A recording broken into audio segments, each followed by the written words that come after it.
Fizemos também a pesquisa de beta-HCG na urina. O beta-HCG é um hormônio produzido na gestação. A gente pode encontrar também beta-HCG em alguns tumores de células germinativas, de células reprodutivas, mas o beta-HCG é um produto de produção induzida pelo bebê, pelo feto, e produzida pela placenta, com a utilidade de tanto proteger o bebê, como de induzir a produção de progesterona para fortificar os vasos sanguíneos da mãe, para fortificar o corpo da mãe, para levar essa gestação aí até o fim. Então, quando a gente detecta beta-HCG na urina, isso quer dizer que na corrente sanguínea ela está em excesso há mais tempo. Por isso que o exame mais confiável é a dosagem no sangue, porque se a urina é uma excreta e é um produto formado através do filtrado do sangue, se ele está em excesso lá, como o corpo da gente não elimina o que está em excesso, eu vou encontrar na urina. Então, a gente pode utilizar aquelas tiras reativas tanto para fazer leitura de amostra urinária, em plasma ou em soro. Aí eu vou estar dosando o beta-HCG. Realizamos também o espermograma, que basicamente é para a gente avaliar o sistema reprodutivo em partes do homem. Esse exame deve ser feito com cautela e deve ser feito a coleta no próprio laboratório, no próprio momento que vai ser analisado, para a gente conseguir aí ter uma análise fiel, fidedigna à motilidade e ao tempo de vida útil desses espermatozoides. A gente precisa de um preparo para realizar a coleta do espermograma, que é de abstinência sexual de 3 a 5 dias, fazer essa coleta no próprio laboratório, utilizar um recipiente estéril para que a gente não tenha contaminações, não tenha interferências, higienizar, tá limpo o órgão genital, assim como as mãos, para o momento da coleta. Essa coleta é feita através de masturbação, onde vai ter a ejaculação. Pode ser feita também através de punção. O volume, em média, é de 2 a 5 ml e a cor é para ser o branco acinzentado ou levemente amarelado, meio begezinho. É para ter um odor característico. Muitas literaturas comparam ao odor de água sanitária. E se tiver fétido também, assim como na urina, é um indicativo. A gente vai encontrar também alguns leucócitos, posso encontrar alguns piócitos no sêmen, né, que é o esperma junto com as outras substâncias, e não ser patológico. Assim como na urina, se eu tiver uma quantidade mais elevada, aí eu já tenho um indicativo patológico para ser investigado. A gente pode avaliar a morfologia, como a gente fez, através da coloração de Gram, para a gente avaliar as características morfológicas, como está a formação desses espermatozoides, se eles têm cauda, se eles têm a cabeça, as características de um esperma saudável, de um espermatozoide saudável que consiga chegar a fecundar um óvulo. A gente vai fazer também a contagem, né, desses espermatozoides, e o ideal é que ele esteja acima de 15 milhões. Ficou faltando acento aí, gente, perdão. 15 milhões por ml.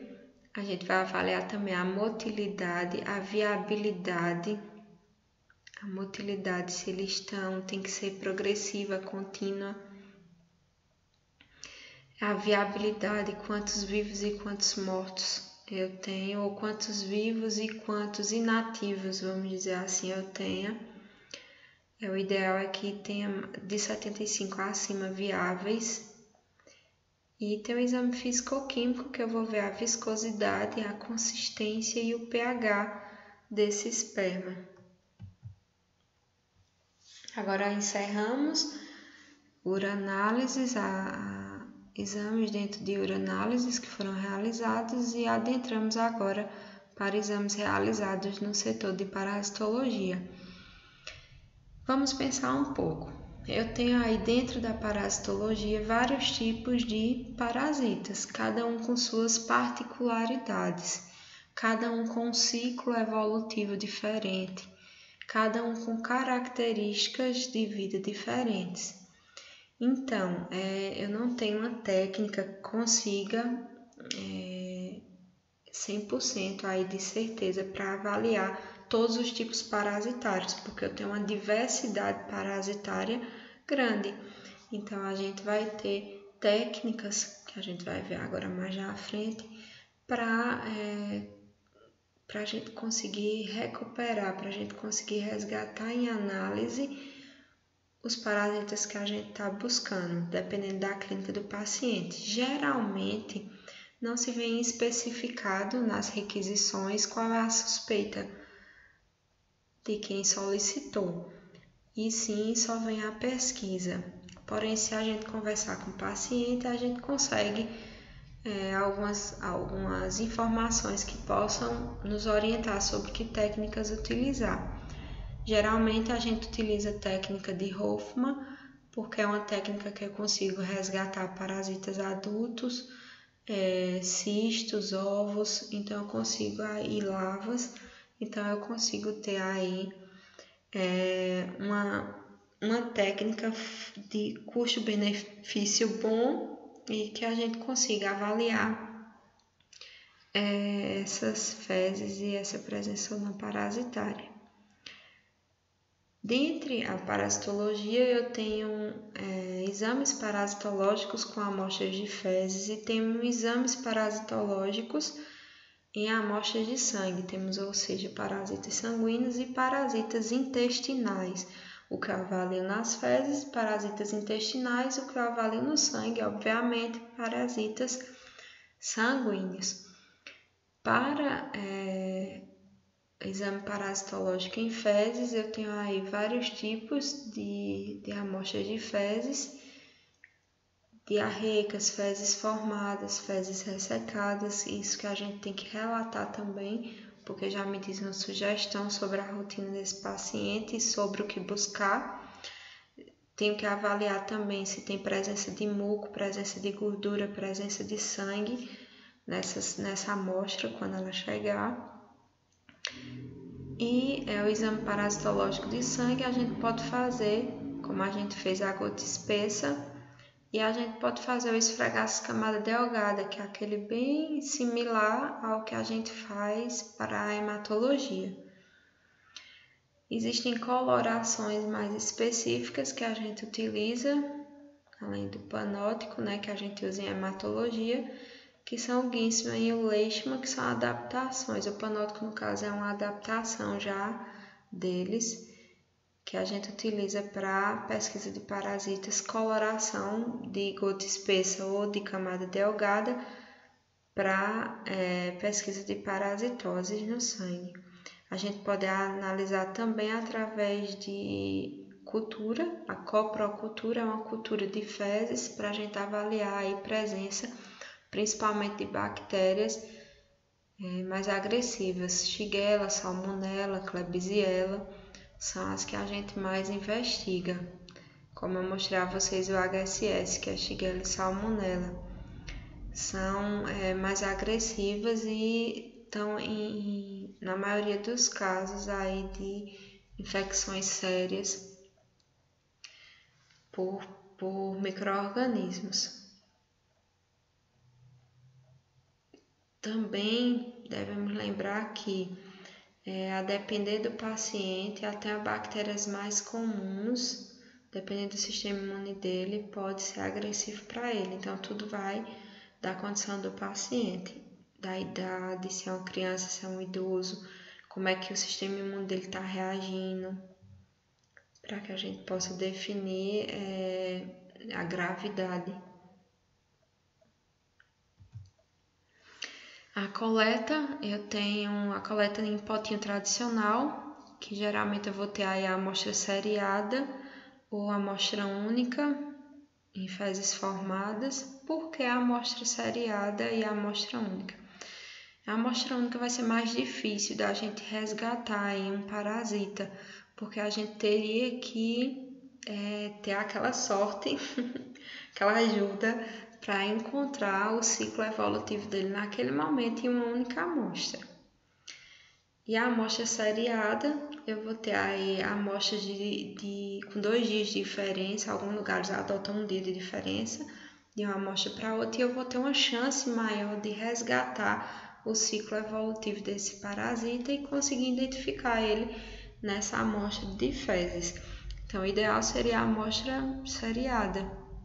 A gente teria a maior chance de resgatar esse parasita.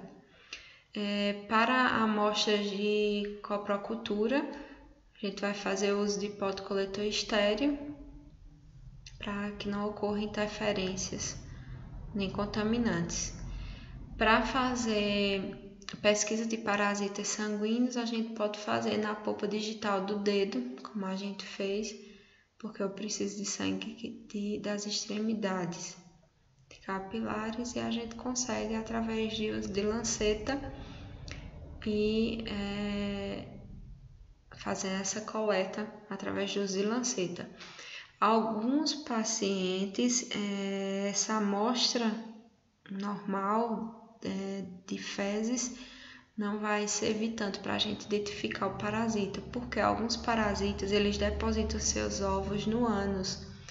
Então, geralmente à noite ele vem e deposita os ovos no ânus, e quando o bolo fecal sai, arrasta esses ovos.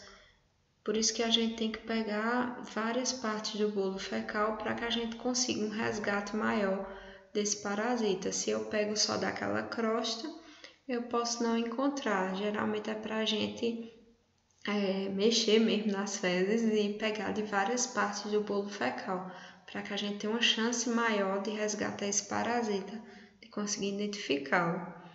Então, algumas parasitoses a gente tem que fazer coleta com suave diretamente no ânus e depois fazer essa análise. Tem também o método da fita gomada, que é uma fita adesiva que é feita também para coleta no ânus.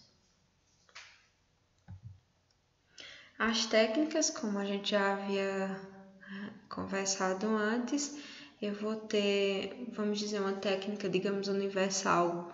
É a Hoffman, tanto simples como modificado, porque é uma técnica de triagem que eu consigo aí avaliar, consigo resgatar ovos, cistos, alguns cistos e parasitas adultos. Posso encontrar larvas também. Porém, eu vou ter técnicas específicas para cada situação. O Hoffman é como se fosse um teste de triagem, é o que a gente mais utiliza, porque eu consigo alcançar aí muitos parasitas, consigo investigar muitos parasitas através dela. Porém, temos situações específicas. A diferença do Hoffman simples para o modificado é só a sedimentação. A sedimentação no simples ela é espontânea, no cálice de sedimentação, e no modificado ele vai vir através de centrifugação, rotação por centrifugação. Mas todo o processo é o mesmo. Temos as técnicas de Faust e de Willis, que são para cistos e oocistos, porque são extremamente leves, então com a centrifugação eles não iriam descer para o sedimento, que é o que a gente avalia no exame direto depois, então eu não conseguiria resgatar esses cistos. Então, como eles são leves, eles flutuam. Então, mesmo com a centrifugação, eles não conseguiriam descer para o sedimento e eu estaria perdendo esses parasitas. Então, a gente usa aí soro fisiológico, sulfato de zinco, no caso do Faust.